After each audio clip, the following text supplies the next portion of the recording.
Good morning, students. Welcome to the Canadian Academy of Spies. You've been handpicked from all around Canada to report for this mission, so let's get started. Your mission today is to steal this extremely vital file from the Russian embassy. To prepare you, you must first learn about the events that occurred 50 years ago. World War II was finally over. Everybody was happy and overjoyed. Until the Cold War. It is necessary you know what happened during July 1962. There had been an agreement between Khrushchev, the premier of Soviets, and Castro, the premier of Cuba. On October 15, 1962, when an American spy plane took pictures of Soviet missiles being equipped in Cuba, Kennedy was immediately notified about the situation and prepared for a counter-defense, as missiles were capable of launching an attack to Northern America. Due to U.S. relations with Canada, trust began to weaken between the two countries. When NATO leaders and Diefenbaker found out that Kennedy had already planned a response to the spottings, Canadians and other alliances were not pleased. Diefenbaker and other leaders were only notified hours before the following event.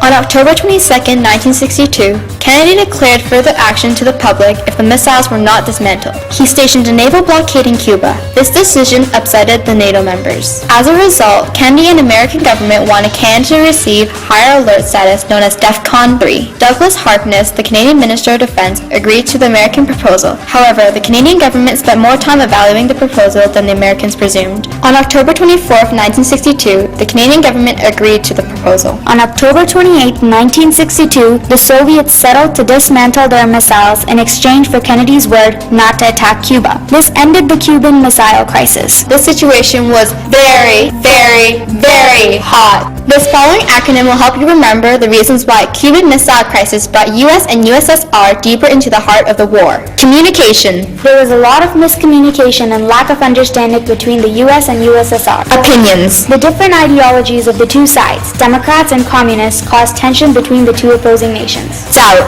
As opposed to the Canadians, the US was much sure that the Soviets had motive for placing the missiles in Cuba and action was taken quickly. Espionage. This event led to the trust between the superpowers trickle away. When US discovered the Soviet missile, the idea of all-out war by any means shy of nuclear bombs in order to win the war became reality. So yes, this heated the Cold War. Code stands for communication, opinion, doubt, and espionage. The reasons for why Cuban Missile Crisis provoked the proxy wars later on. Congratulations! You have now been educated about the events that occurred 50 years ago, and you are now eligible for the mission. Good luck, students! Created using Powtoon.